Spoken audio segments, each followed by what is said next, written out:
NB lifestyle channel आपको स्वागत। धनी होबार गोटे उपाय आज जाना पूर्व आम चैनल को सब्सक्राइब करूँ और भिडियोटी भल लगे शेयर करेंगे, निश्चित भाव में लाइक करूँ। धनी कर मुख्य उपाय हूँ कदली गछ।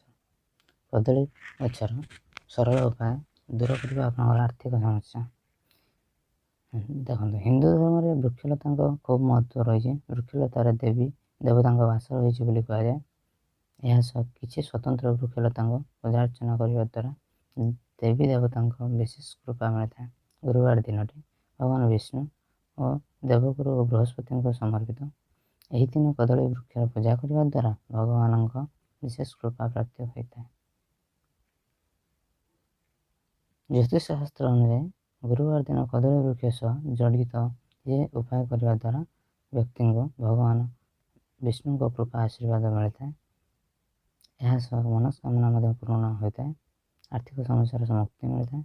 मनस्कामना पूर्ण होता है। धन अभाव दूर हो अजथार टंका खर्च हो न। शास्त्र अनुसार भगवान विष्णु को कृपा मिले लक्ष्मी को कृपा मिलता है। गुरुवार दिन भगवान विष्णु को पूजा कले माँ लक्ष्मी प्रसन्न होता है। जानतु किसी सहज उपाय विषय।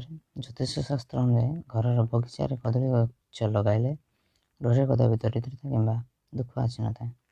गुरुवार दिन कदली वृक्षर पूजा करने द्वारा व्यक्ति आर्थिक समस्या दूर होता है।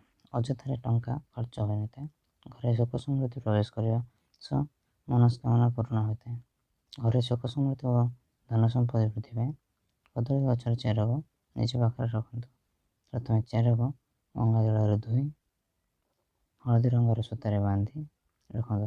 यह धन रखा स्थान रखी दिंतु। यही उपाय गुरुवार दिन करूँ। गुरुवार दिन स्नान आदि पर हलदिया रंगर वस्त्र धारण करूँ। मुंडे एक हलदिया वस्त्र रखी कदली वृक्ष निकट को जाए प्रणाम करूँ। यह द्वारा खूब शीघ्र मनस्कामना आपंकर पूर्ण हो।